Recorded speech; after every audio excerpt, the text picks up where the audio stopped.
professor, author, and the academic director of Freedom Project Academy, a live online school offering individual classes and complete curricula for students in kindergarten through high school. For more on Dr. Duke and the Freedom Project Academy, please go to fpeusa.org. The link is below. Dr. Pester, thanks so much for taking the time today. Always great to be with you, Steph. Thank you. So we are going to be doing the Ten Commandments today. Now, of course, I learned them going to Sunday school and being in the church choir and all these kinds of things. And I actually read something many, many, many years ago when I was a kid. I don't know if you remember or ever read the old Mad magazine. But there was a theologian who went through Mad magazine and illustrated the Ten Commandments through stories and scenarios in Mad magazine, which was like a kid's semi-satirical comic. And it really, the thing that really struck me, which I remembered 35 years or so, is that thou shalt not sounds very decisively negative. You know, no way in hell, heck, no way you are going to be doing X, Y, and Z. But as this theologian pointed out, which has stuck with me these many decades, it's actually very liberating.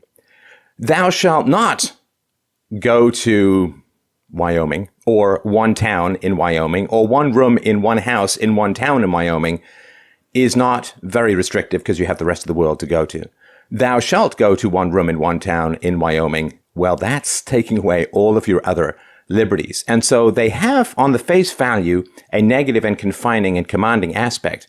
But I think the argument is easy and solid to make that they are immensely liberating, and that this is actually how you achieve freedom, is by denying yourself just a few little things in life.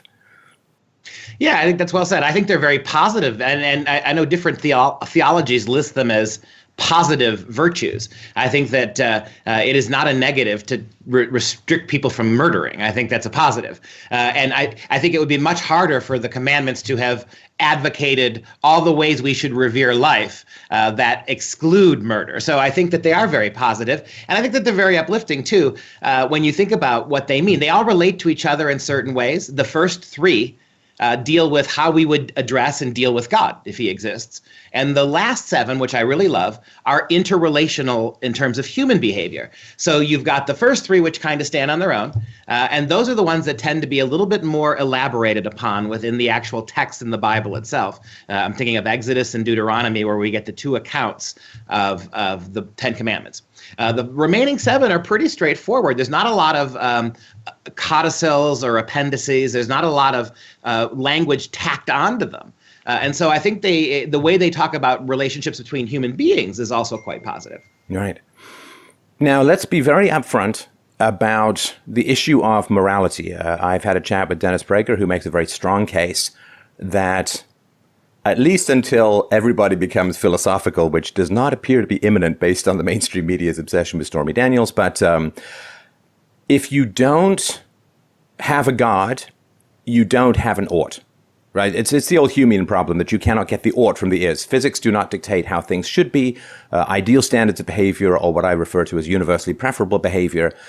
And so these are moral commandments, and in the absence of a God who is all good, all powerful, and the ultimate source and fountainhead of moral authority, these just look like random orders. If you accept that God is all good, all powerful, and that this is the source of morality, these gain particular power, and atheists have been unable to delineate a source of morality outside of God. There's all of this sort of lazy pragmatism and results-oriented, utilitarianism and the will of the majority, and these are all, well, none of these, of course, are sources of morality.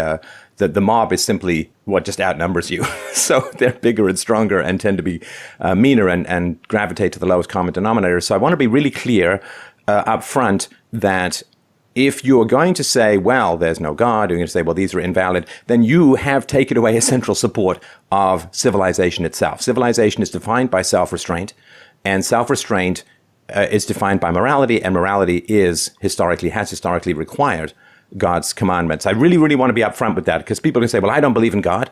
Okay, fair enough. Then you have the challenge of coming up with a system of morality that can be universalized. So I just really want to phrase that at the very beginning so that people find a good reason to listen. There's a really good reason to listen, even if you're an atheist, to this, because there is a lot of wisdom in these commandments. I think you're right. And I would go one step further and say I agree with everything you said. If you think about attempts to create a sort of secular version of the Ten Commandments, what do we have? Bertrand Russell, who the famous atheist philosopher, came up with a list of 10 commandments that aren't really commandments at all. They're really just very highly skeptical, quasi-logical philosophical positions. And so the other thing I would add to what you said simply is I think not only does God immediately serve a placeholder for ought, right? Why ought we to? Well, one argument is that there's a creator, there's a divine intelligence who has oriented us to the good and tries to discourage us from the bad. I would also argue, though, that free will is attached to the possibility of God. I think as long as God was a philosophical possibility in Western culture and world culture, then I think things like commandments and the philosophical discussion and debate that ensues from them. All right, the idea of good, the very philosophical pursuit of good made sense if there was an absolute good, whether it's a Platonic form or whether it's philosophy deified or whether it's God himself. And when you remove that from culture, as we've done relatively recently in human experience, it's not surprising to me that you see free will shrinking as well. We now are being governed by biological determinism, and the sociologists tell us that little part of us as human beings that isn't biologically determined is now going to be socially, culturally determined. So you see what happens. It's not just ought and reasons to be the practice of virtue. That seems to be waning here because all virtues are relative, right? So not only with the absence of God do you get philosophical problems, like how can we talk about things? Why is one thing better than another? You also get the compromise of free will, which makes philosophy also moot in some ways. And you get the rise of victim culture. Victim culture is saying that my life circumstances result from environmental factors purely. And for the Christian, the argument would be like, yes, you had it tough. That could be a test. That could be a way of sharpening. But you cannot blame your environmental circumstances entirely for your position in life because you have the gift of free will. You have the gift of choice. And the environmental determinists who still retain their massive moralizing, you're a racist, you're a sexist, you're a, whatever. And that aspect of victim culture where we strip people of responsibility in return for easing the pain of their life circumstances is really, really destructive. So let's start, I would say, let's start at the very beginning. Let's start at the first one. I am the Lord thy God, which have brought thee out of the land of Egypt, out of the house of bondage. Ooh, I love that last bit. Out of the house of bondage. The house of bondage, to me, is not just Egypt. The house of bondage is you are not allowed to have freedom when you are slaves. You don't have freedom. You don't have free will. You cannot be moral because you don't have choices. You must simply obey or die. Out of the house of bondage to me is not just out of slavery. It is out of all that slavery represents, which is a lack of moral responsibility. In other words, I couldn't give you morality until I took you out of servitude. Yeah, I think it's also bondage to materialism, actually, as well. The Jews who had a very specific notion of God, and it was very spiritually driven, a connection between this world and the next that was mediated by their God, who actually appeared to them in many different forms and walked among them in the shape of a cloud or a funnel, burning bush. What the Egyptians had done, of course, was to separate that connection between them and the divine. It imposed their, for lack of a better word, pagan deities between the one God who asserts himself again in the first commandment. It's interesting. I had this conversation just with my students just yesterday. We're teaching Paradise Lost, and I made the argument that you just made, right? And it's a really good argument that Judeo-Christianity, whether it's true or not, Judeo-Christianity can explain postmodern ideology. It can explain how the environment can impede people's choices but not erase it. It explains how people aren't created equal, right? The Judeo-Christian worldview understands that we're not all given the same gifts and capacities by God. But the thing is that if you flip that around, postmodernism and all of the social justice things that you mentioned, they don't have any way to accommodate a Christian worldview or a Judeo-Christian worldview. And so the Christian worldview encompasses one aspect of what postmodernism does, but it doesn't work the reverse.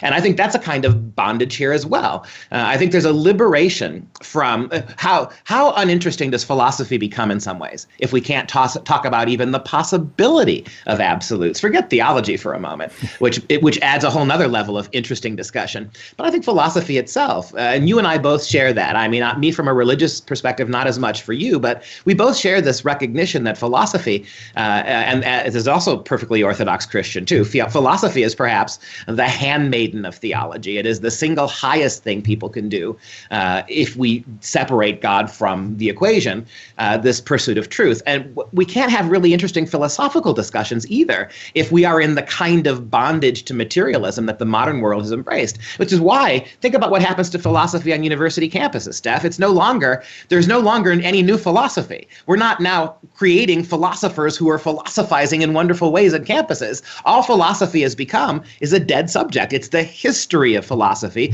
up until the rise of scientism, right? It's the history of philosophy, then comes scientism, and then we stop talking about it. Well, I would go, to quote you, I would go a little further than that and say it has not just become a dead discipline, it has become a murderous discipline. It's not that we're neglecting our buildings, we're actively taking wrecking ball to them. And the only reason that anybody studies buildings these days is not to build new ones, but to find their weak points and to bring them down. And another thing, just before I mention this, is going to come up a little later, but before I forget it, the one thing that is incredibly valuable about the Christian worldview is the idea that we have both light and darkness within us, that we have an angel side and we have a devil side, that we wish to become good, but we are tempted by materialism, by lust, by greed, which is why these commandments exist, of course. So if you look at the Marxist worldview or the postmodernist worldview, there are the exploiters and then there are the exploited. There are the evil capitalists with the monocle and the whips and the slaves and so on, and then there are the hard done by workers. Now, in the Christian worldview, we say, yes, there are evil people and there are those subjugated, but remember, when you're subjugated, when you become free, you now gain the capacity to be good, but you also gain the power to do evil. And this is the arguments I had regarding South Africa back in the 90s, where they said, well, apartheid is wrong. Yes, apartheid is wrong. And the blacks are relatively powerless, and therefore it's easy to have sympathy, and we should have sympathy. But maybe it's because I was raised a Christian, when the blacks gain political power, they will be subject to the same corrupting influences that the whites were, and therefore we need to be careful, and we need to be judicious, and we need to monitor it. But everyone thinks, oh, well, we've now overturned the capitalist class and now everyone's free, or we've got rid of apartheid. Now paradise is going to ensue, but it doesn't work that way. Human beings are corrupted by power, and therefore we must watch everybody who gains control of power for the inevitable iniquities that are going to follow. And that internalization of good and evil that light and dark cuts through the personality for all human beings is something that really escapes, particularly the identity politics people, like white privilege, bad, minorities, always good, noble, suffering, and women throughout history, no power, just subjugated and so on. It's like, well, we've seen how some women with radical feminism and so on are being corrupted by access to political power, and the media gets corrupted by access to political power and the influence that they have. And recognizing that all human beings are subject to corruption is something that really limits the growth of political power. If you have this idea that there's an angel class of people who will never be corrupted, then the goal is, of course, to hand them that power, which will surely corrupt them. Excellent. Yeah. And you mentioned South Africa. Your prophecy has come true now, right? They're seizing white lands. You have African politicians now urging the attack on the white man. So you're exactly right. And if you think about that first commandment, I am the Lord your God. Basically, you shall have no other gods before me. If that's true, even as a philosophical placeholder, then what you just said is exactly right. We have no recourse when we get power then to turn that power on our enemies in the way that the progressives are doing now, or this idea, and you and I have done this many times, we've pointed out that what's happening with modern political social justice warriors is that they've sort of deified themselves, haven't they? That their moral positions, which are really political positions, not moral positions, their political positions are inquisitorially true. They're dogma. It's not argued. The left doesn't argue anymore. They just preach dogma. And so, ironically, it's the academic, atheist, intellectual left, the social justice left, that has become religious without worshiping the right God, right? They've become religious in the sense that they have deified themselves, and they take their own words as if they are papal decrees, and they then feel like they can perform pogroms or inquisitions on those of us who disagree and punish us. That's exactly right.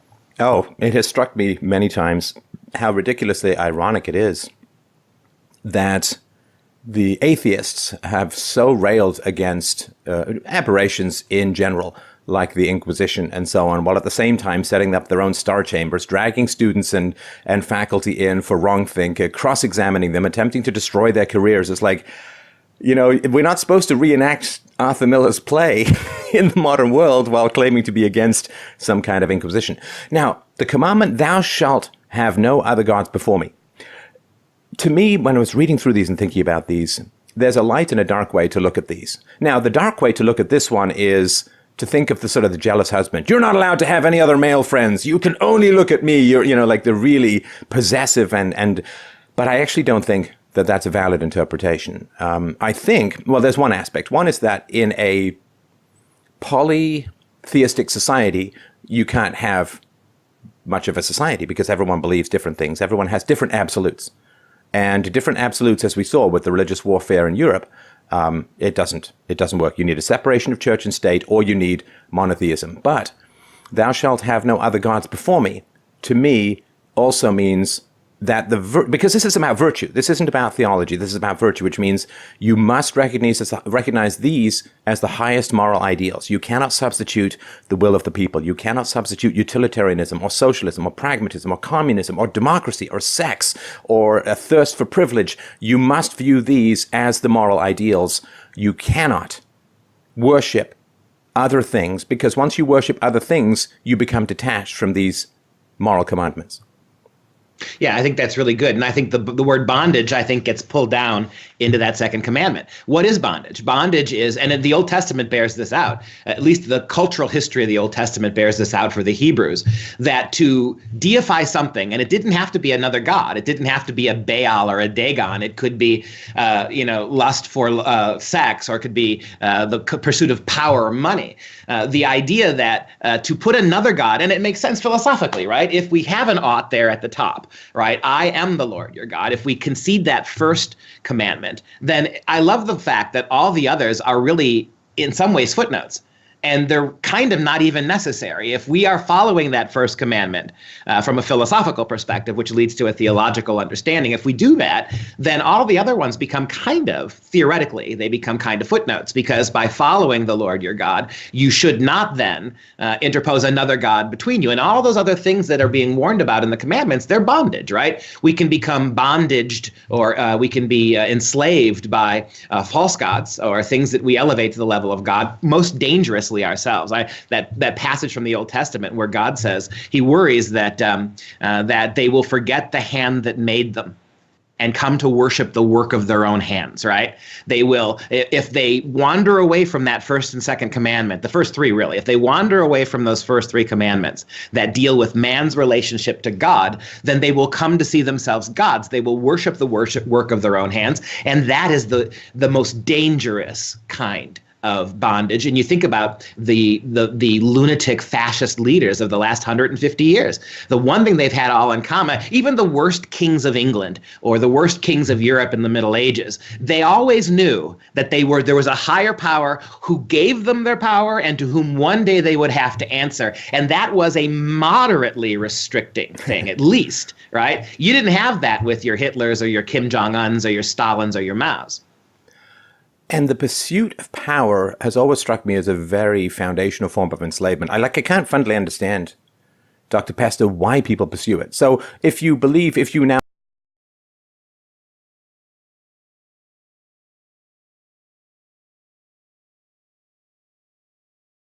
end up having to lie to people, you end up having to mislead, you end up having to hide all of the hidden deals that you've had to make in order to get into power. You have to just continually spend your life being in power, but that power is derived from controlling other people and manipulating them 24 hours a day, 7 days a week. That seems to me a peculiar form of elevated bondage. And I fundamentally can't see the appeal. Knowing that you're walking up to a podium, you're going to tell lies to people, you're going to inflame their passions, you're going to be a sophist, and your entire life is hollowed out by the relentless pursuit of the dopamine of power. That does not seem to me to be free at all. And that begging for money and falsifying things and manipulating the passions of the mindless, that seems to me like a kind of hell itself, and very, very far from anything I would consider free. I think you're right. I think that there is the one good thing postmodernism has done for us. It has stripped away the delusion that in the absence of God, there are philosophical ways that we should relate to each other that don't devolve to power. I think between the Enlightenment and today, there have been a lot of smart people, a lot of smart philosophers who have tried to, cover that territory. How can we keep that which God pushed us toward, or that which God mediated for us? How do we keep it and get rid of him, but keep those imperatives? And we've had a lot of smart arguments. What I love about postmodernism is the fact that they've gotten right to the core of this. They've stripped God away, and they've shown you, in the absence of God, there is only nihilism and power. There's only nothingness, ultimately, in terms of the final teleology of life. There's really nothing beyond death. There's really no circumscribed meaning to anything that we do, number one, nihilism, and number two, that philosophy on its own, divorced of an absolute concepts to pursue, it really has very little to say. Power then becomes everything. And what do you have now? You have a situation, go back to the social justice warriors. Politics, which is nothing more than how do we manipulate people for power. Politics then becomes elevated to the God slot, right? It becomes that God slot. And that's why it's become such a murderous blood sport. Right? Because it is the highest power. When I've made this argument before, that morality and virtue and ethics, they should never derive from politics. And at university, I tell my kids this all the time. Your politics as students should never, ever derive from the politics of your professors. You should be skeptical of their politics. Politics has to derive only when we have decided what is good and moral and true, and even beautiful, I would throw in there. When you've discovered for yourself what you think those principles are, then let your politics flow from it. But right now, politics are corrupt. They're the head of the river stream, right? They're the source of the water flow, where they shouldn't be. And so they're polluting everything downstream, where if you have morality, truth, beauty, those concepts, however vague and imperfect they will be for us as fallen creatures, if you have that at the fountainhead, then everything that flows will flow the right way, and politics will emanate from those higher conceptions, but there's no room for that now. Thou shalt not make unto thee any graven image. I puzzled over this one for quite a while, and but let me get your thoughts on it first, because I'm not sure mine are particularly deep.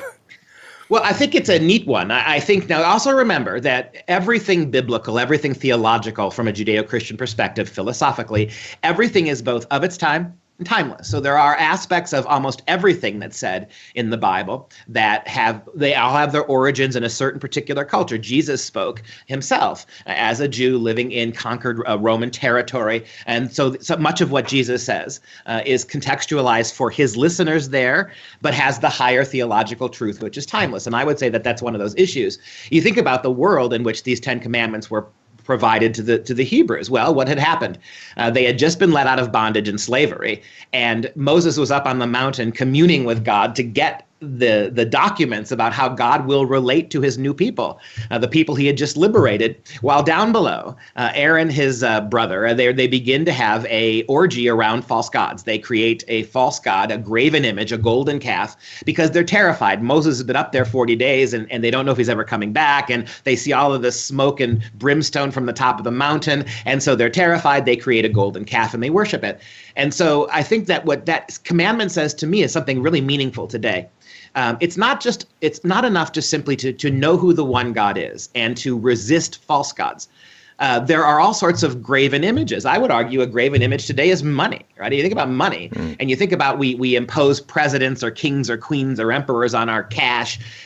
Money is in a way a graven object, and you think about how many people in modern culture have deified money.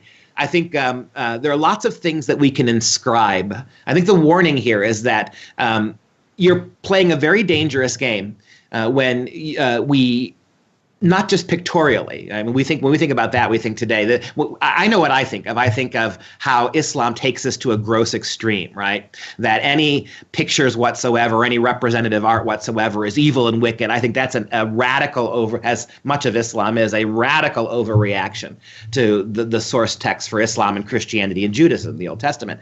But having said that, I think that the graven image is a wonderful warning for us. It's a warning that even images that you control and create, because they're the product of your own creative brain, they're the product of your own ethos and consciousness, they can come to control you as well. That which we inscribe can inscribe us. And so I think that applies also to things like constitutions and legal documents and Magna Cartas and rules for living. I think that there is a sense in which, and I'm with you about the separation of church and state, I get that 100%, but the laws of man themselves can become contradictory if divorced utterly from those higher understandings. And so that's where I think the philosophers have kind of fallen down since the Enlightenment, right?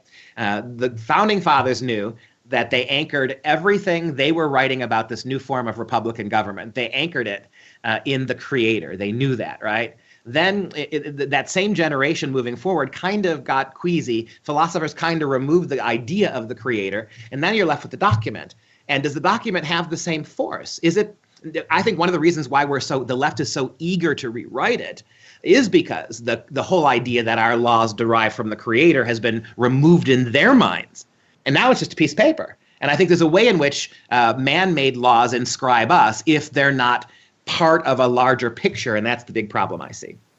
To get a sense of this, and we mentioned this in a previous show, G.K. Chesterton's great comment that when you get rid of the big laws, you don't end up with no laws, you end up with an infinity of tiny laws. You can have a courtroom, and a courtroom, I think still some places it's allowed, you have the 10 Commandments up on the courtroom, and it's, a piece of paper. Now, imagine wheeling in the tax code. Imagine wheeling in the legal system. Imagine reeling in the Federal Register of Regulations. You would need an airplane hangar to contain the rules that have multiplied since the big rules have gone away. And you can be killed, of course, by a bear, but you're more likely to be killed by a mosquito. And this is, a bear you can fight. The mosquito, in a sense, you can't. You may not even notice that it's on your skin. And this problem of when we get rid of the big rules, we end up with the tyranny of tiny rules, like we are, like Gulliver in Lilliputian. What I got from this, thou shalt not make unto thee any graven image, is you cannot pull God down into the material without losing the moral authority. God, of course, must, for the moral authority to be absolute, it must be outside reality, because God created the universe and everything that's in it. And so the moment you try to pull God down and mirror God's essence in the material, then you have, of course, created a graven image. You have given yourself something to worship that's part of the material rather than immaterial. And if God is pulled down into the material, he loses his absolute moral authority. And the other thing, too, what's really interesting about the 10 Commandments is they don't prescribe any commandments to God. And it's absolutely fast, because in the past it was always, well, you got to give this amount of money, and you got to sacrifice this animal, and you got to throw your firstborn into the shark-infested waters because that's what the water gods want, and you got to drop a kid into a volcano because that's what there's no commandment here. And the focus is stay focused on morality. Once I give you the source of morality, stay focused on morality. Don't worry about what God looks like. Worry about how you're going to fulfill these universal moral commandments. And this temptation to focus on looks rather than values is not at all confined just to religion. We all know people in our lives who got sucked into the quicksand of a pretty face and a desperately demonic personality and were destroyed like a ship on rocks by some crazy good-looking woman or some crazy good-looking man. And don't focus on the appearance. Focus on the virtues and the values and the abstracts, because the appearance is fleeting and the appearance can also cloak up some significantly distorted beliefs. Yeah, I think that's really an exciting observation. And it's exciting because it's exactly what the ongoing unfolding history of the Old Testament tells us, right? What happened to the Jewish people? Well, many of them had become legalistic. They saw the 10 Commandments, they saw the laws as they were laid out in Leviticus and Deuteronomy, and they decided, many of them, that simple legalism was the same as holiness, right? Simple legalism, obeying the law very narrowly, made you righteous. And isn't this the thing that Christ, who was a Jew, Jesus was a Jew, right? Joshua was his name, Yeshua in Hebrew. Jesus said to the scribes and Pharisees, you think because you follow the rule, you tithe mint, right? You think because you say the right prayers and occupy the best seats in the synagogue. You think because you follow the law that makes you righteous. There's no love in you, he said. And that's exactly what you just said, Steph, that what happens is when these commandments are useful, and certainly law has to be followed, but law itself can become legalistic if the spirit of the law is neglected simply for the formal letter of the law. That was one of Christ's big problems, right, with the Jews of his day, that you think by following the letter of the law and not loving anybody, you're righteous. You're not anymore, Jesus said. I come to tell you it's not enough anymore. What was enough in the early evolutionary period of this relationship with the Father now is no longer enough. Follow the law, Jesus said. Not one jot or tittle of that law is going to pass away, Jesus said, that the Father gave you. Not one jot or tittle is going to pass away until I come again in glory. So the law stays in place. It's your attitude and your heart's approach to the law that has to change. You have to become, let the law be a framing mechanism, not a God unto itself. And I think that's the beauty that sums up that second commandment. Well, and of course, the great danger of focusing on being good is the giant trap of self-righteousness and smug virtue. Virtue signaling, as it's called, we see it a lot online. Once we recognize that virtue is a process for which we are always fallible, then we don't get to say, I've reached the top of the mountain, I have become enlightened, I am now perfect, because you are always infinitely far away. Actually, you are always very far away. Hopefully, infinitely would make everyone the same moral category, but you are always quite far away from perfection. And smugness is when you have fulfilled the letter of the law and now you feel you've become a good person. Whereas achieving goodness, it makes you feel good. It should make you feel good. But I don't think there's any point at which you say, look at me, I'm virtuous and I have achieved perfection. And I think that is something that this pushes back against. Now, this one I found to be a lot deeper. And again, I get your thoughts on this first. But before I say it, thou shalt not take the name of the Lord thy God in vain, the etymology of the word take was unclear or has been, there are translation issues and so on. And it was carry. Thou shalt not carry the name of the Lord thy God in vain. And it had a lot to do with do not do evil in God's name. And because that doesn't just destroy your virtue, but it besmirches the reputation of God and spreads like horizontal cancer along the capacity of others to respect virtue as well. Yeah, I think that's a very important distinction to make. Just like I think the second commandment kind of tweaks the first one a little bit, I think the third one does as well. And the thing I would start with is textually and historically. We know that for the ancient Jews, naming was critically important. The way God related to people and the way God identified himself was through naming, right? When God chose Abram and Sarai, the first thing he did when he made that covenant with the Jews was rename them, right? Abraham and Sarah. Down through the ages, God is constantly renaming things that are his, right? When you become his, you get a new name. He remakes you in a new name. To the ancient Jews, there was this argument, this idea that that the name you are given is you. It's your identity. It's the most mediated identity you have between you and God. And I go back to the fact when God finally names himself, right? When God finally names himself for Moses, what is his response? My name is I am. I mean, being itself. And if that's true, and that's the name God gave himself, think about that for a moment. To take that name, to take the very name of being, what is it that we oppose against? Nothingness, it's being, right? What is the one thing that we have to hold on to, whether you believe in absolutely nothing or you believe in absolutely everything, all the way up to God? The one thing that we can get our minds around is being itself. We would not be having any conversations. We would not be reflexive or conscious if it weren't for being. And when the God of the Old Testament names himself I am, I think there's a serious consequence to taking that name and besmirching it. I mean, from a philosophical perspective, any attempt to denigrate the great I am is nihilism. It's destructiveness. It's death. It's suicide. And so it is a very serious argument here that the only way we can know God is through his name. And one of the things I absolutely love about Jewish culture is they have all these wonderful names for God, right? There's Jehovah Jireh, right? The Lord who provides. There's Jehovah Rapha, the God who heals, right? There's Jehovah Sabaoth, the God of armies. And they all reflect different aspects of his personality, and the names are sacred to him in the sense that to demean God is to demean being itself. And it's just a reminder that it's a very easy descent into madness. It's a very easy descent into meaninglessness if we don't take those categories seriously. Yeah. And I remember way back, right at the beginning of my business career. Actually, I think this was in the summers while I was still in school. I was doing some work setting up a network for a guy who was in the insurance business. And he was nice. He took me under his wing, and I learned a lot from him. And I didn't have a car back then, and I was at his house installing some computer stuff. And he said, why don't you, spend the night, and I'll drive you to the bus in the morning. It's great. And he had, Duke, he had a beautiful house. Now, again, I grew up in these tiny little apartments in pretty bad neighborhoods. So I was like, the angels, the cherubs, like I was in that house. And I was like, now, I didn't covet it in that I wanted his house, but I was like, yeah, I could get used to this. This would be a pretty nice thing to aim for in the future. And I did say to him, I said, you have a beautiful house. And he said, and he turned to me and he gave me a smile. And he said, yes, the Lord has been good to me.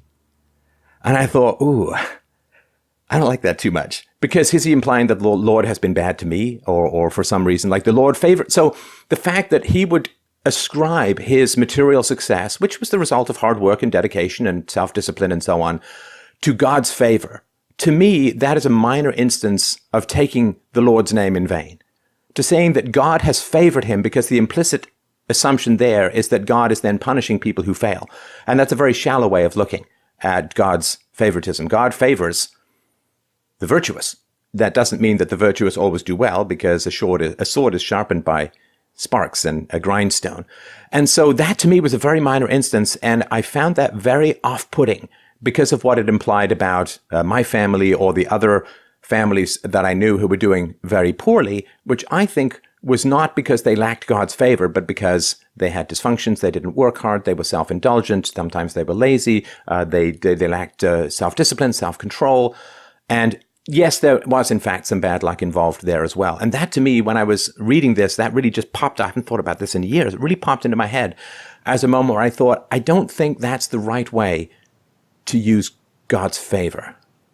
I think for me, listening to your story, the thing that I would say was we don't have enough information. I think it depends on what the man meant by that. If the man meant, because we don't know. I mean, I could see how you would interpret it that way. Like, hey, wink, wink, I got this cool stuff because God's my homeboy, right? I get that. And if that's true, you're exactly right.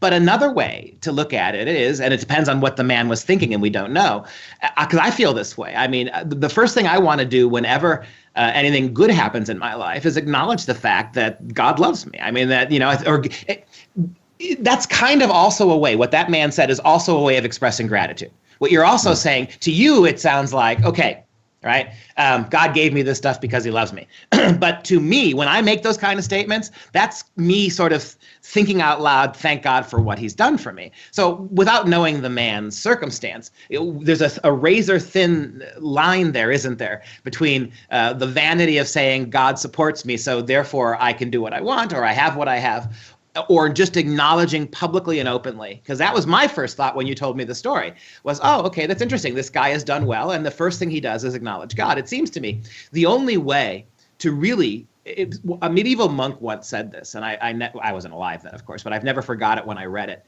He said, if we were only allowed one word to pray to God, one word to interact with God, he said the word thanks would be utterly sufficient. And I think that's all we can be. If starting from the premise of commandment 1, all right, philosophically, he is God. Commandment number 2, we can't take his name in vain. Commandment number 3, right, graven images and now his name. If that's true, then I think expressing gratitude for the things that we have, even if we didn't deserve them, even if they are not only the result, maybe the result of luck or the result of inheritance, I think it's still appropriate in certain circumstances to be vocally grateful, because there's nothing else we can really pay him back with. Well, he could have paid him back with spreading virtue rather than confusion. No, hey, if you're out there, you remember this conversation, I'm sure you do. Give me a call. I'll ask it. But you did say he was very good to you. He showed you the ropes and taught you things. I mean, in a way, he was passing on a kind of virtue to you. No, I'll hopefully the guy will call me and I'll ask him these questions. It out. Yeah. Remember the Sabbath day to keep it holy. Now, the Sabbath day, to remember, of course, that Moses had freed the Jews from bondage, from slavery. To have a day off is a way of taking the brand of slavery off your forehead, because slaves don't get days off. So I think that aspect, to remember the Sabbath day, is also to remind you to never be slaves again. And there was this debate going on when I think I was in my early 20s when Canada decided to end the ban on stores being open on Sundays. That was a big debate. And one side of the argument, I remember my mother making this case, which was that that's a day for family. Have a day where you're not out there making money. Have a day where you're not out there hustling. Have a day where you have conversations. And that has, I don't like the state doing it, but I do like the idea that we are not here as beasts of burden to just work from sun up till sundown to gather resources, that the treasure, where your heart is, there also is your treasure, that the treasure is our relationships. Now, material ambition is good. We like to have food. We like to have shelter. Medicine is good when you're sick. So yes, we want to work. But the question is, what do we work for? And for me, the labor has a lot to do with giving me the opportunity to have better relationships in the world, because that, in the first half of your life where you're out there gathering resources and you're expending your ambition, Jung was sort of saying the first half of your life is a good preparation for the second half of your life, but you have to recognize when things need to change. You have to focus more on your relationships and the good you can do in your community rather than the resources you can acquire for yourself, for men in particular, to raise your sexual market value. And so I do really like the idea that there's a day where you are more than a beast of burden, a day when you can focus on the meaning of life rather than the work of life. I think that's really lovely. And I think there's a reason why that commandment, I would argue that commandment is the transitional commandment between the ones that focus on God directly, the first three that, what do we owe him? The rest are how do we relate to each other in his world. And I think this one is a powerful one. And notice I think what you just said. Notice the one that comes exactly next. Honor thy father and mother. I think that's not an accident. I think the very first thing, that's the commandment, the keep the Sabbath holy one. You think about it. Why do we keep the Sabbath holy? As a way of honoring God who created us. It's like the first three in that it's God-focused, right, in some ways. You do it because God did this for us. When he labored to create the universe, he did this. And so we do it to honor him. It's connected to him. While at the same time, it's the first one that is conscientiously pushed to our daily, weekly work relations, right? Like you said, relationships. This is the very first one that immediately ties us to other people. And I love the philosophy and the theology behind this. Once you acknowledge who God is and what is owed him, and it's amazing, isn't it? And you said this, it's amazing how little we owe him, right? We just owe him acknowledgement, primacy of place, and gratitude. That's it. That's what the first three commandments are, right? In fact, if you look at when Jesus was asked how to pray, he gave the Our Father, right? When you pray, pray this way. And much of what we just said is what the opening of the Our Father is, right? Our Father who art in heaven, right? That's where we know where you are. Hallowed be thy name. Don't take that name in vain. Then thy kingdom come, thy will be done, right? The same thing he's doing that the Old Testament is doing, Christ did when he rewrote these 10 commandments in the name of the Our Father. And so that fourth one is meaningful to me because it gives rise to the fifth one. And it is this argument that we have one foot in this world, one foot in the next. God did this for us. We will do it for him, like the first three commandments. And then we start immediately looking around us as people. And how do we bring this divine relationship between us and him? How do we carry it forward in our relationships to mothers and fathers and teachers and sons and that beautiful correspondence, that seamless correspondence? I love what C.S. Lewis once said about this kind of an issue. He said that famous quote he made. He said, I believe the sun exists, not just because I see it, but because by it rising, I can see everything else. That argument, Lewis said, the Christian argument, the Judeo-Christian argument here, it makes so much sense, he said, that by it, everything else makes sense. My relationship to my mother and father, my relationship to my work week, why I should not engage in the following injurious behavior. What's the best way to injure the family? Adultery. What's the best way to injure an individual? Murder. Right? And so you think about how the whole system here is a beautiful and complete way of integrating spirituality with life. And they're seamless. They're absolutely beautifully seamless. So for me, keeping the Sabbath day holy, like you said, it's about relationships and it's about carrying forward what was done for us to others in our lives, which then brings in mother and father and brings in the remaining commandments. I'm sorry, and I was listening at the end, but a thought just steamrolled it into my brain. This is the one I have, and people who've listened to me for a while will know this is the one I have the greatest challenge with.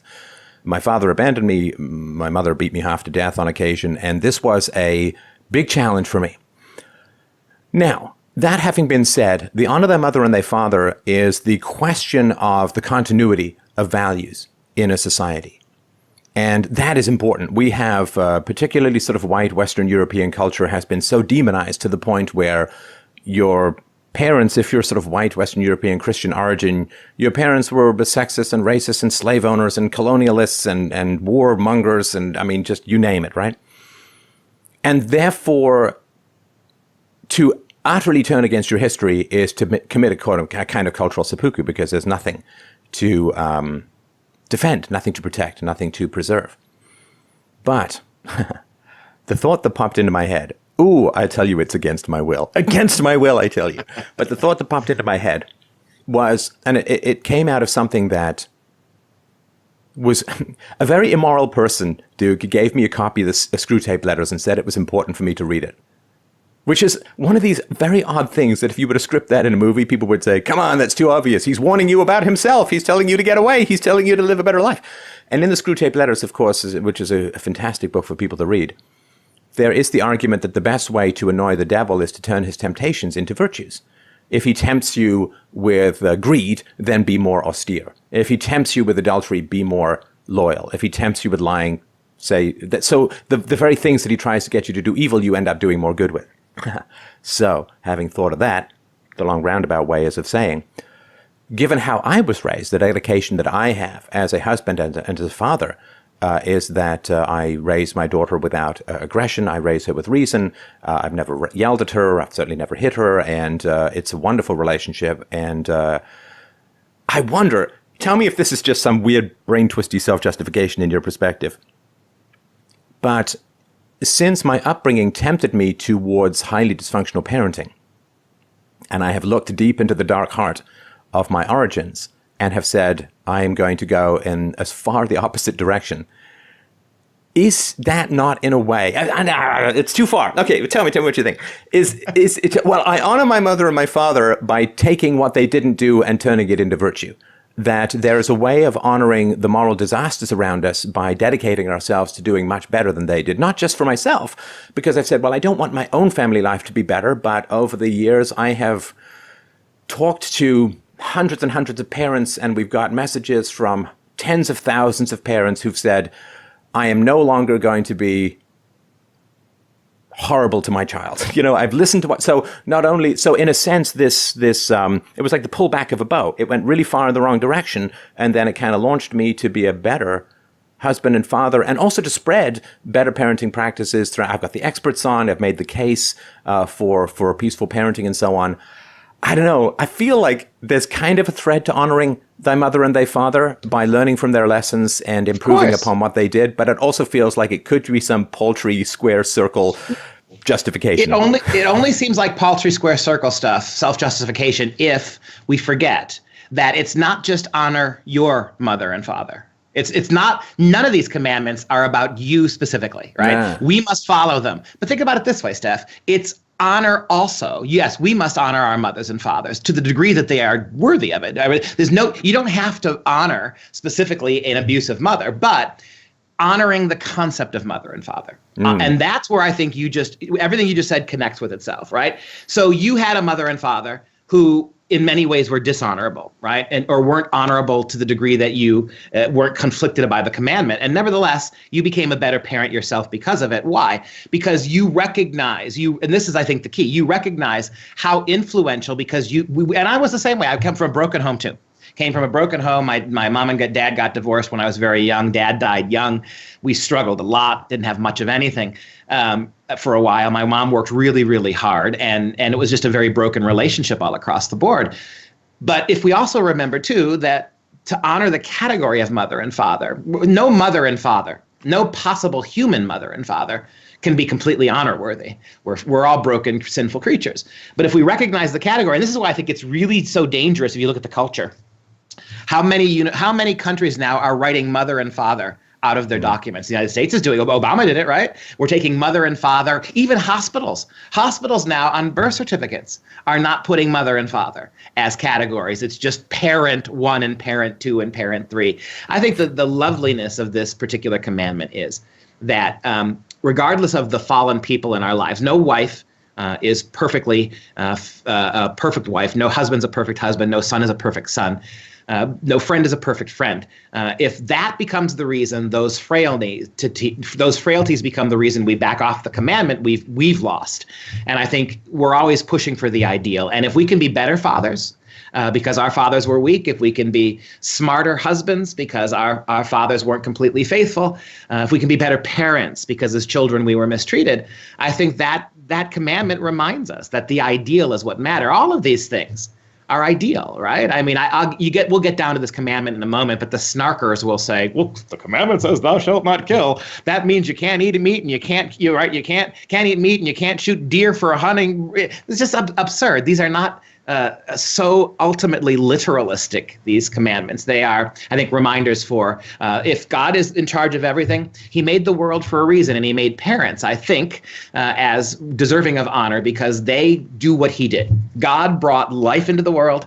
Husband and wife, the book of Genesis says, they cleave together and become one. Man and woman become one flesh. And through that union alone, creation is made. And I think there's also, by the way, a huge, huge, wonderful rebuttal to this weird notion that men have uteruses too, and that not all women are mothers, and the whole transgender rethinking of everything. I think there's a reason why Western culture has, and I think, and certainly Judeo-Christian culture has and should continue to carve out a special place for heterosexual marriage. It's not discriminatory. It's not evil. There are logical reasons for it that maybe people won't agree with, particularly if they're not religious. But to argue that it's just simply a discriminatory approach is bullshit, basically. Well, I mean, this fundamental contradiction of saying, well, we must be all-inclusive and never offend anyone, you white patriarchal racist. It's like, I'm sorry, I think you might have just stepped outside the circle of your own commandments.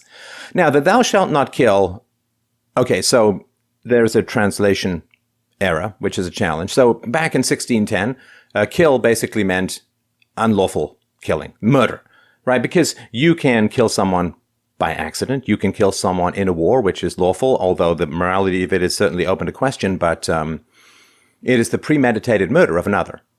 And so thou shalt not murder does not include animals, and it does not include accidents. It does not include defensive war, and it certainly does not include the death penalty. The people who say, well, thou shalt not kill means that the death penalty is invalid. I mean, they're taking it from a book which had the death penalty left, right, and center for its moral commandments.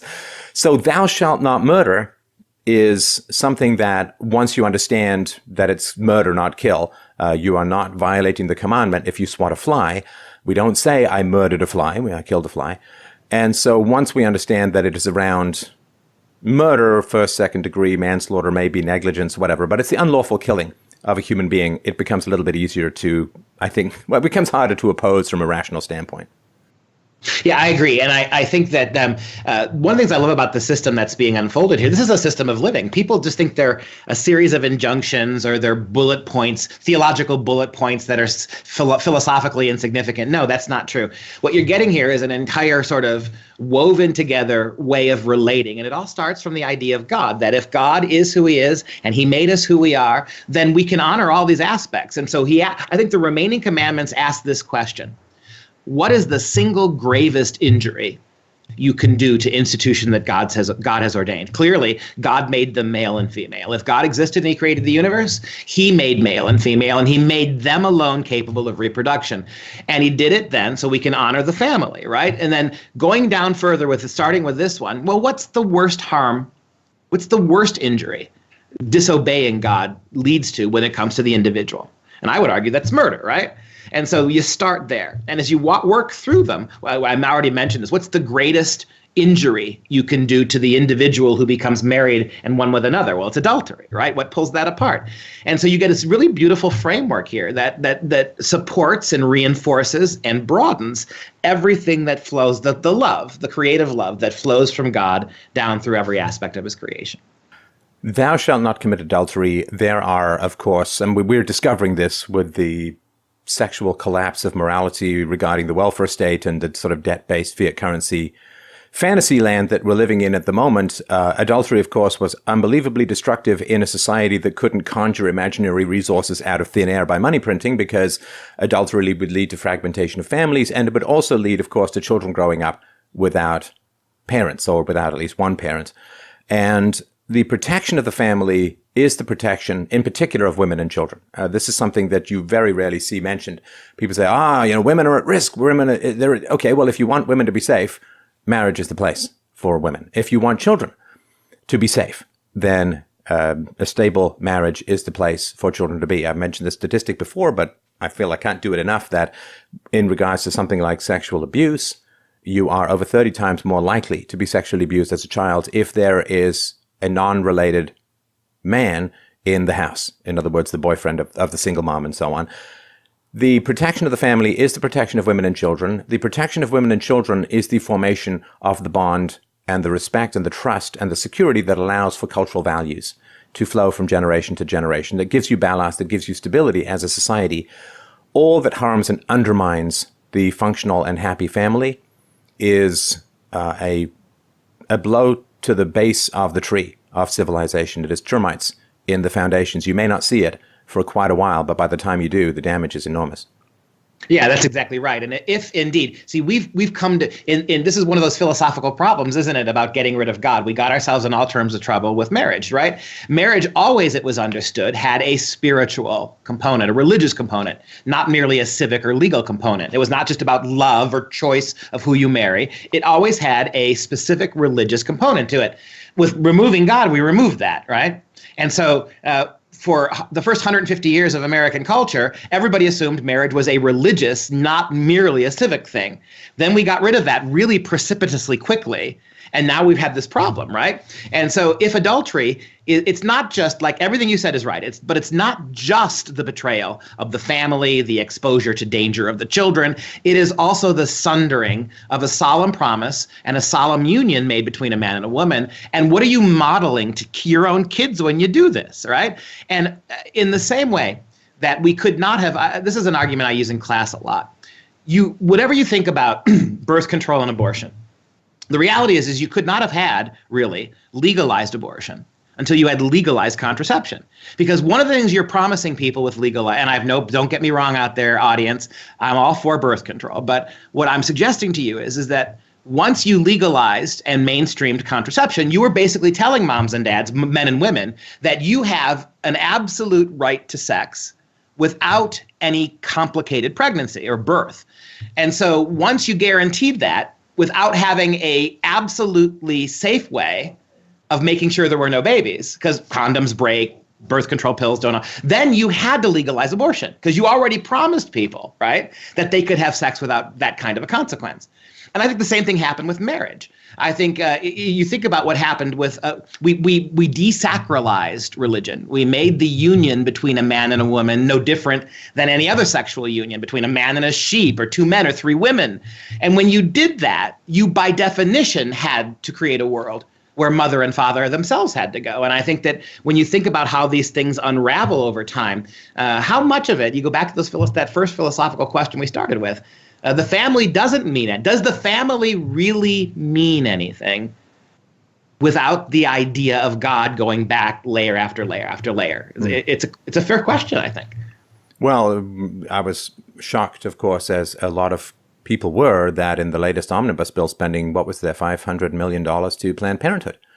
And the question is why? Well, of course, it is a hideous and brutal form of cost control, because if those children are born rather than aborted, the government is on the hook for welfare payments, SNAP payments, education, healthcare. I mean, it is a horrifying and blood-soaked form of budgetary control in that abortions cost less than children for the state.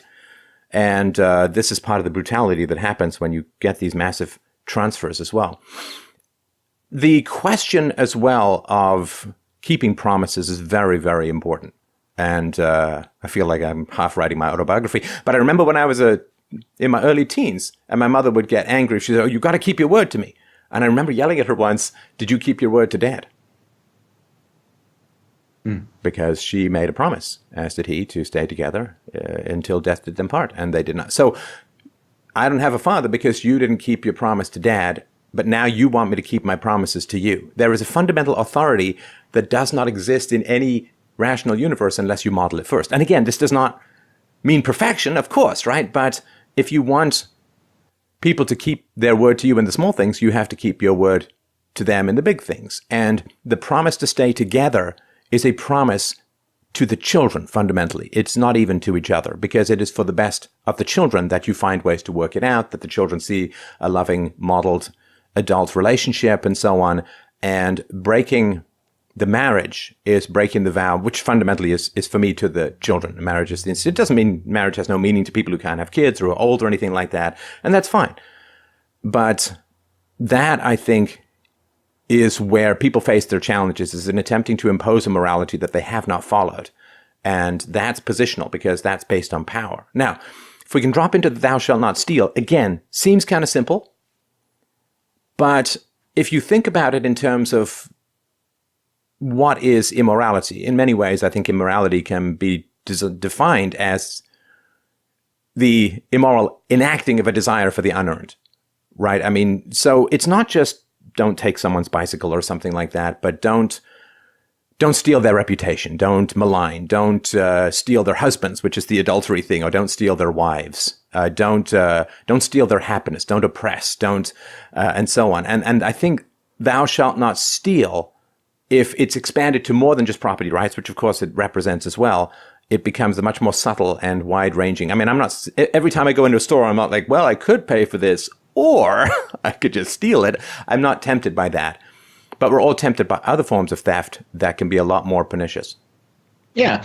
And I think, on the most basic level, so if indeed we could look at thou shalt not kill, thou shalt not murder, as what's the most injurious thing you can do to the individual? What's the most injurious thing you could do to the human interaction of capitalism, of things, right? Of money, of property, of food. What's the single most injurious thing you could do? You could steal, right? And so you see that there as well. But let's just tie this back again to the last three. Thou shalt not kill, thou shalt not commit adultery, thou shalt not steal.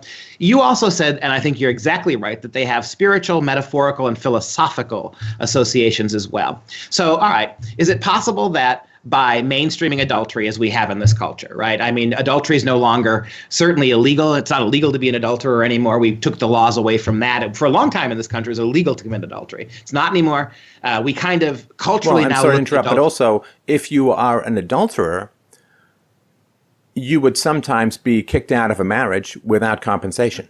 Right. So Absolutely. in other words, you had broken the vow, you would be fired, and you would not continue to, quote, draw a salary in terms of alimony. I think that's how it used to work. Yeah.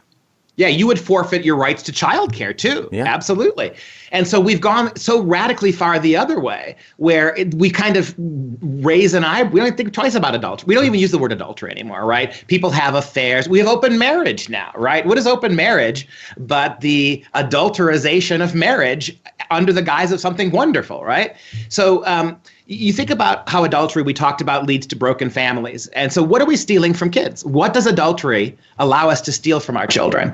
And we already mentioned the carried out argument that if that kind of sexual freedom is a much greater good than anything in the Ten Commandments, then you have to kill babies at some point, right? Then we can justify the murder of children in the womb as a way of saving money, or as a way of guaranteeing the sexual rights of the mom. And do the sexual rights of a mom and dad to sleep with each other, to sleep with other people in an open marriage, do those trump the rights of a child to live? What are we stealing from ourselves, from our children, from our unborn children? And you begin to see how wonderfully complicated all these things sort of feed upon each other. And so on one level, like you said, I think they make us reflect upon our lives, my dad, my wife, my relationship as a husband.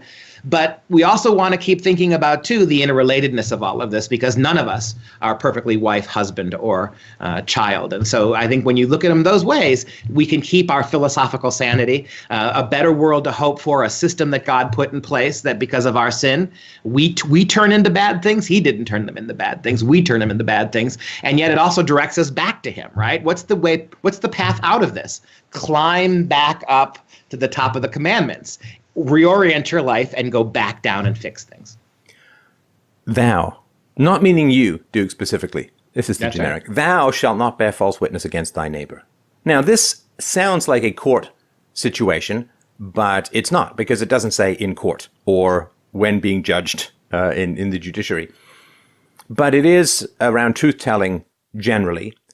And it did find out, digging up back in the day, that it's something I've talked about as a just punishment. Turns out it was back in the Old Testament, that if you do bear false witness in a trial, you get the punishment of the...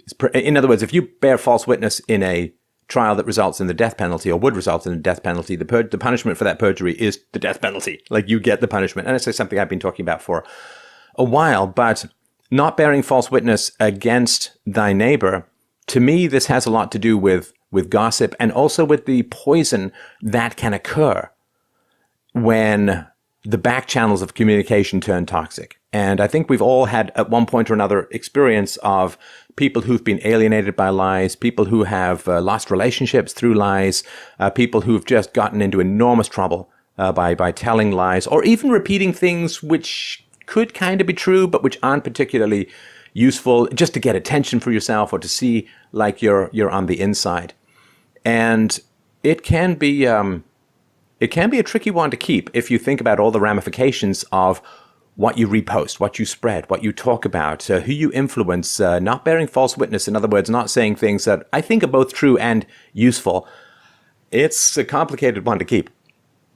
It is, and I think to start on the legalistic level, I think, so what then if, again, murder is the single most injurious thing you can do to the individual, and adultery is the single most injuriously thing you can do to the marriage sacrament? What's the single most dangerous thing you can do to human law? You had mentioned before that just because God has his law doesn't mean that God doesn't let human law to function, right? God, in the New Testament, Jesus says, render unto Caesar what is Caesar's, right? That St. Paul says that to the degree that we are capable as Christian men and women, we must obey the laws of the land. And that's perfectly right. And so human justice has a say. God did not create his justice to override human justice. And in a situation like that, there are times where God's mercy could take us a backseat to human justice with regards to a human life of a miserable murderer, for instance, or a rapist.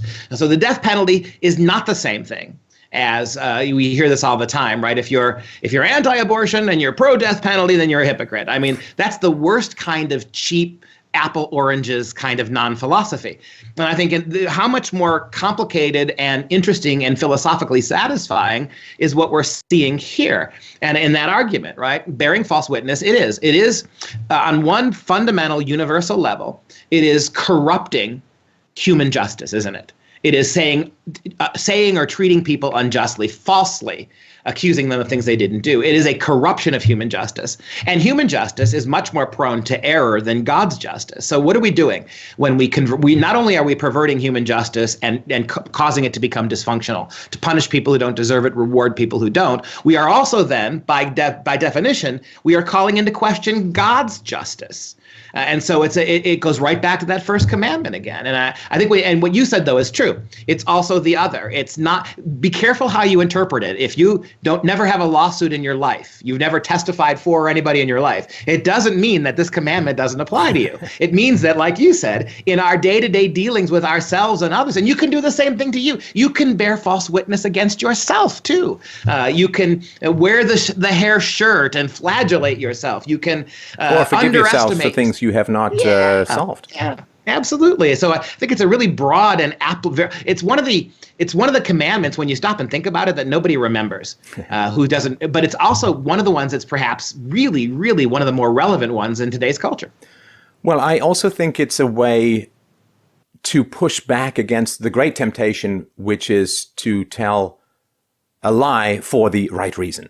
Right. So you hear, oh, there's a wage gap between men and women. Right. OK, well, when you normalize by being in the workforce, similar education, similar degrees and so on, there's no wage gap. There's no functional wage gap if you take all men and all women anyway. So but telling this lie that there's a wage gap pits men against women, pits women against men, lowers the chances for reconciliation and positive emotions and causes these kinds of problems.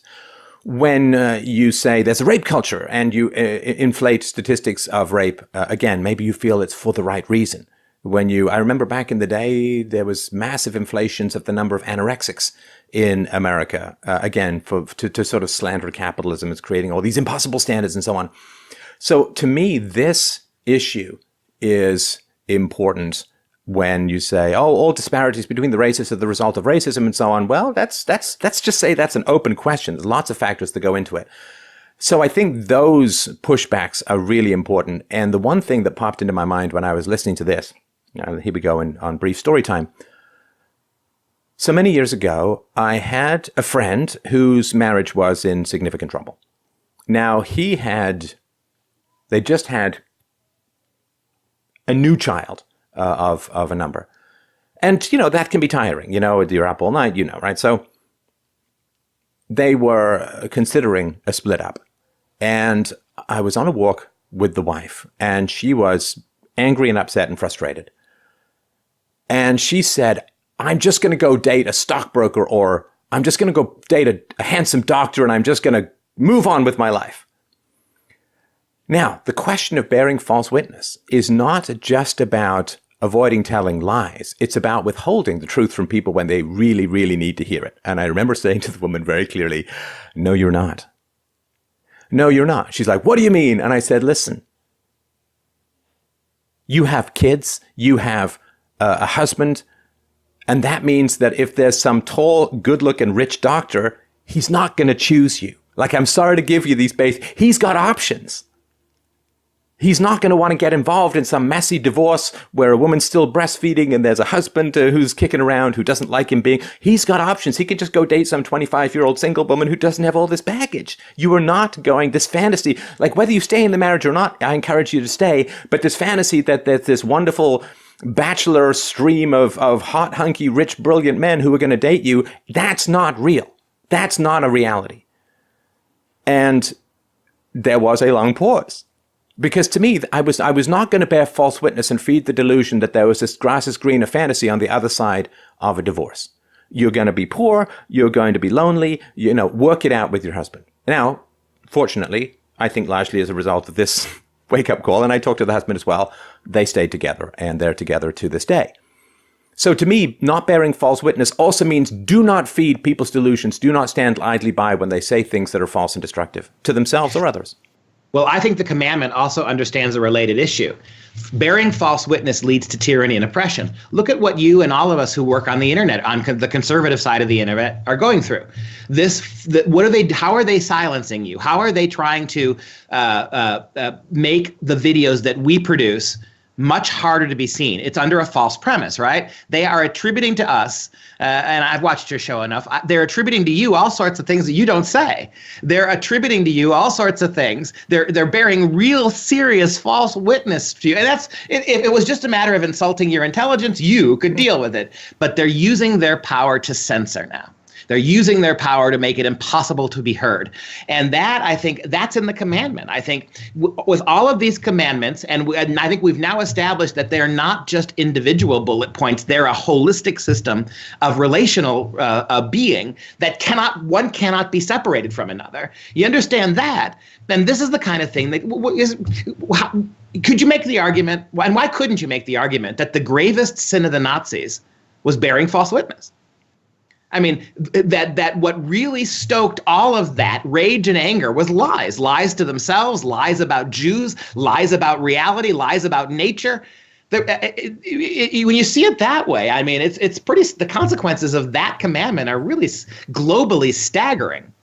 Or that the consequences of the problems, the very real problems facing Germany in the 1920s and the 1930s, that the solution was tyranny. That, to me, was one of the great lies. Now, we get to, and we're going to, if it's all right with you, we'll bundle the covets. There's a bunch of different covets. If you want to break them out, that's fine. But the covet is very interesting because it's the first thought crime. Now, thought crime has all these negative connotations, and it doesn't mean you go to jail for it, but this is the first one where you monitor your thoughts, not your actions. Thou shalt not steal is an action. Thou shalt not be graven images and other false gods. This is this state of mind. And there's three. Is there three? Is that right? This state of mind is what's important. And to me, this is kind of like an inverted pyramid. The commandments are up there, but this is the most dangerous motive. Now, covet, just to be clear, it does not mean you want something. It does not mean you envy. It does not mean you lust after. That doesn't mean, that's fine. You can lust after fame and wealth, and all of these things can be fine if you go about attaining them in an honorable and productive manner. Like the guy I talked about earlier. I coveted his house, but not his house. I coveted that kind of freedom from poverty and so on. Thou shalt not covet means don't want something that someone else has to the point where you will take it from them, whether it's their life, their wife, their property, their freedom, their self-expression, their free speech, their honor. Do not want something from someone to the point where you will take it from them. All of the other things are sort of taking things either from God or from others. But this is the motive. This is the one that says the morality is around prevention. The law is about cure, but the morality is about prevention, and the coveting is the fundamental drive that causes the immorality all prescribed above. Yeah, I think that's well said. I would go, add to that coveting. The one thing I would disagree with or correct a little bit. You called it the first thought crime.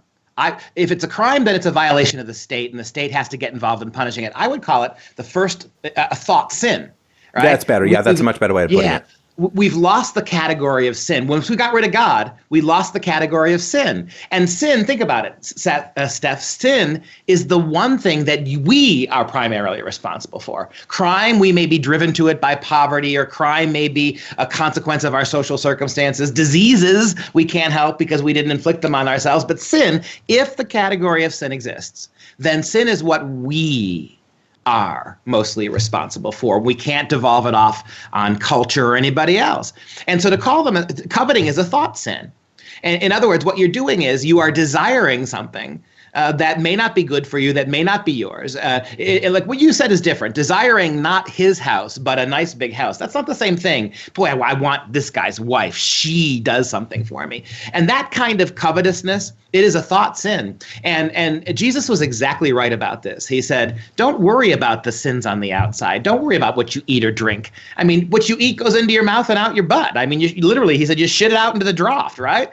Don't worry about that. Worry about the sins that come from in here. Lusts, greeds, envies. Those are coveting, right? And so I think that to me is the lesson of this one, that what you allow yourself to indulge in your mind and your heart, it becomes much easier to begin to try to live that. And so try to cut those things off before they are manifested outside as crimes, right? It was a crime for a long time to commit adultery. Don't let it get that far, right? When you start coveting that kind of extramarital sexual relationship, recognize that the desire for it itself, if you don't fight it, is sinful. And I think that's how you begin to preserve the rest of these commandments. What you said, it's an inverted pyramid. You are 100% correct. How much of human sin is precisely that? It's the 10th commandment first. It's wanting things that are bad for you, or wanting things that you know are not morally right for you to have. And then how does that then emanate out into stealing and adultery and killing and all the rest of it? And to me, the communism and the socialism and the resentment of the good, or the hatred of the good for being the good. This guy has a big house and a pretty wife and money, and I want his, right? Not I want the conditions which are going to make it most likely for me to be able to achieve that, which is free market, private property, and so on. But I want the government to, like Dr. Zhivago, the scene where they just move all the poor people into the rich house. I want this house, and I'm going to use the power of the state to get it.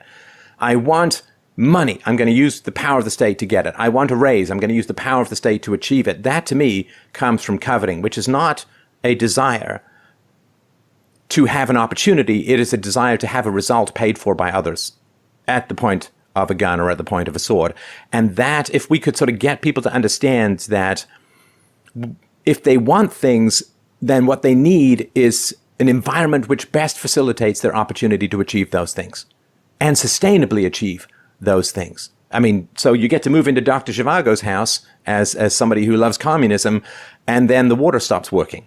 And then, the roads are in disrepair. 100 people in each room, right? Yeah. And it, like, so you it's one of these things. There's so many things in life, when you reach to take them, you break them. You know, you ever play these games? Our kids love it, right? Like the bubbles. You get the bubbles, you chase the bubbles, you try and catch the bubbles and have them so much in life that the thirst of what we want, when we reach for it and we try and grab it, it breaks. Now, if you let it come to rest on you, maybe you can hold it off. But this idea like, oh, there's this guy, he's got like the kulaks in Ukraine and other places. The kulaks were the very competent, rich, hardworking, able farmers who, as a result of dedication and work ethic and bell curve intelligence or whatever, they ended up with a lot of land, and they had big houses, and they had lots of income, and they, you know, got the attendant pretty wives or whatever. And people looked at that and said, I want that. But that only happened because of some remnants of the free market and opportunity. You go in and you take it. You know, I like that this guy has a pretty girlfriend who lives with him, or a pretty wife who lives with him, so I'm going to kidnap her and lock her in my basement. It's like, you don't get that then. You reach for it and you destroy it in trying to take it. And giving people the patience and the confidence that they can achieve the things that they want if they're free. But if they use this covetousness, and if they steal, and if they threaten, they will not get what they want, and they will even lose the opportunity to get what they want, and those who after them will lose the opportunity to get how destructive it is to try and take things that you want that turn to ashes in your hand. I think the greatest biblical story we have explaining exactly what you just said is the story of David. King David was in the kingdom by himself. He saw Bathsheba bathing naked. He coveted her. He then stole her from her husband. He then had Uriah, her husband, murdered to cover up her pregnancy. And you go from coveting to stealing to killing, right? And I think that's exactly right. The more I teach and the older I get, I tell you, I last week in class, I broached this question to my students and I couldn't answer it. I said, explain to me how the entire progressive movement is not just one great big act of covetousness.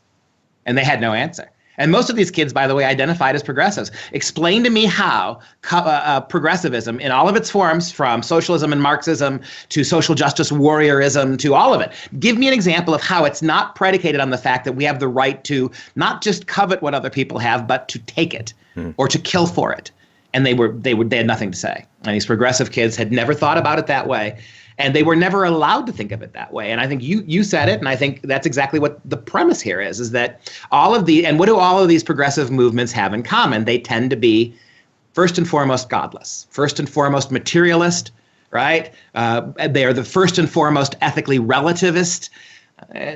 It's amazing, isn't it, that when you deconstruct everything we've talked about for the last hour and a half, when you deconstruct it, you're back to the jungle again. And it doesn't benefit anybody but those who have power. Well, and of course, when I was younger, I thought that the leftist focus on atheism was a desire to free the world from what they perceived as irrational superstition.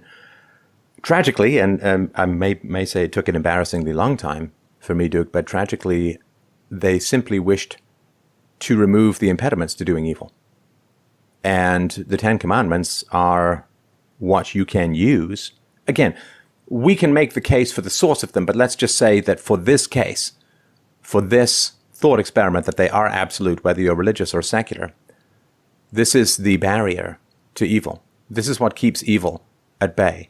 Because the left lies until they no longer have to. And by the time they no longer have to, society is in a very desperate state.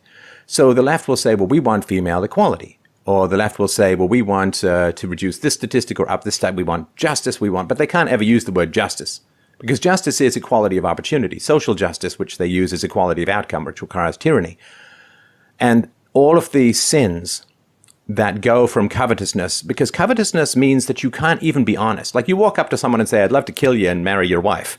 Well, they're going to say that's a death threat or whatever it is. And then so you have to pretend that you're their friend. You have to get in good in their graces. You have to say, not, I envy the rich man and wish to take what he's had. You say, well, I love the poor and wish to redistribute income, which income is not distributed in the first place. It's generally earned, at least in the free market.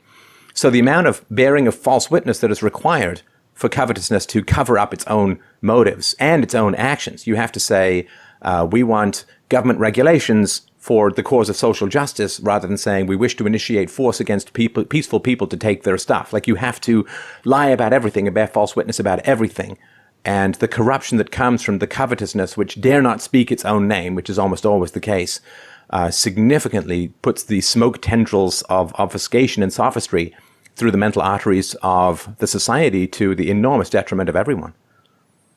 Yeah, and I would go back and link 10 to number 1, the 10th commandment to the first one more time. To covet something is to want it so much that it becomes a replacement for God, or whatever the idea of God is. It becomes your consuming desire. That which you owe God, that kind of commitment you commit to that man's wife or this man's money, that person's house. And like every other of these commandments, they make sense if there's something to replace covetous with, right? If there's an actual thing, an idea, an image, a form, a God that can replace what you covet, then what you covet looks stupid. But what if we've created a society where there is nothing but coveting?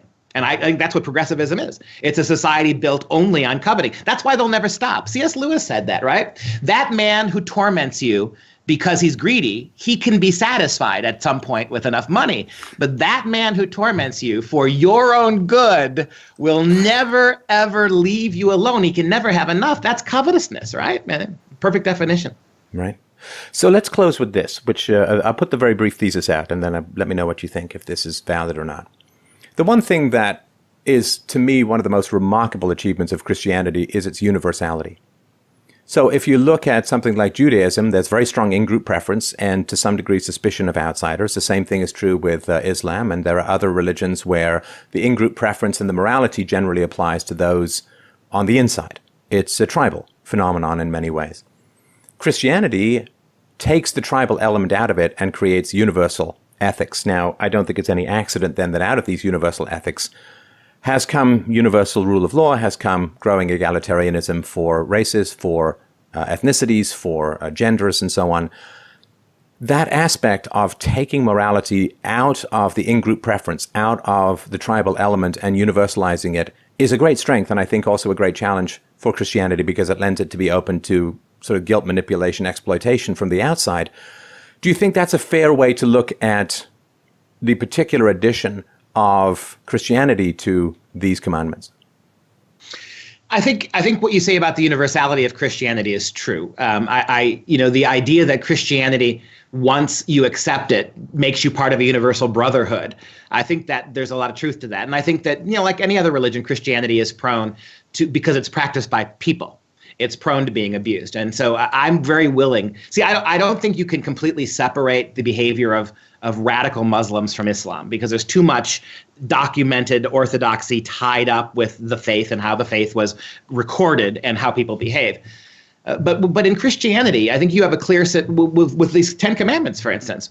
Whenever people are violating them in the name of Christ, all they have to do is go back to the book and get corrected. They're not going to go back to the book to justify it, right? They're not going to go back to the statements. They're not going to go back to the 10 commandments and say, oh, good, I was right in taking that man's woman, right? By going back to this, they may be acting in the name of Christ, but there's nothing here that justifies that. I want to give you this statement to close my part of this. When C.S. Lewis was struggling to become a Christian, he came to it many ways we're talking about now. He was an atheist. He was a very obviously philosophical man, a reflective man, an educated man. But it became harder and harder. And J.R.R. Tolkien was the one who was talking to him about this. And finally, Tolkien said to him on the eve of his conversion, Tolkien said, listen, Jack, you're thinking about this all wrong. Don't ask yourself first whether or not Christianity is true, because that's going to conjure up laboratories and DNA tests. He said, don't first ask yourself whether Christianity is true. Ask yourself what it means. What is the meaning, right? And I think when you think about what we've talked about today, and in many of the other talks we've talked about, meaning, the meaning of Christianity, if we set aside for just a moment the literal true or falseness of it, it gives meaning to so many other things. There's no circumstance, there's no worldview, there's no human problem that Christianity can't incorporate within its parameters. And when Lewis saw that meaning, that was when after he converted, he gave you the sun thing. I believe in the sun not because I saw it rise, but because by its rising, I can see everything else. Makes sense to me. And when Lewis first came at it, the meaning, he couldn't argue with its meaning. right? In the same way that whether there is a God or not, there's a lot of valuable meaning in the Ten Commandments that can't be denied, God or no God. And so when Lewis came to realize that, the truth of the issue became philosophically easy for him. And so that's what I would say about that conundrum. And can we survive without it? The answer at the moment appears to be no, and that's important to remember as well. All right. Can you just spend a minute or two talking about Freedom Project? Oh, I'd love to. Thank you. Well, we are a complete online school from kindergarten through high school. We're fully accredited, which means that your kids take our courses. They go to college. We've got kids in a lot of good colleges now. And we are unique in that we are live online teachers, just like I'm talking to Steph here. If you sign your kid up with Freedom Project, they're going to get a teacher talking to your kids and teaching them in this way. They'll have classmates too. So there'll be 30 kids from all over the country, in some cases all over the world. We've got kids in 14 foreign countries now in a classroom where they can talk to each other electronically. They can talk to the teacher. The teacher can call on them.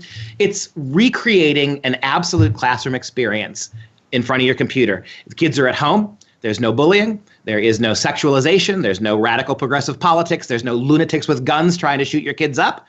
They're getting a first-class classical education, which means we try to educate kids a classical learning, Greek and Roman philosophy, Judeo-Christian values. They get all that stuff brought together. And it's something that and because every live class is immediately recorded and uploaded, mom and dad can watch everything that goes on in their kids' classroom anytime they want, so they can see exactly the kind of education their kids are getting. So we're enrolling now. Check us out at fpeusa.org, Freedom Project Education, and see if it's for you. It's not for everybody. It depends on how motivated your kids are, if your kids do well on a computer or not. But we've helped a lot of families, and there's a lot more we hope to help. Well, thank you for that. And thanks, of course, for a very great and enlightening conversation. I look forward to the comments and the feedback. And it's always a great pleasure, my friend, to have the chat. Thank you.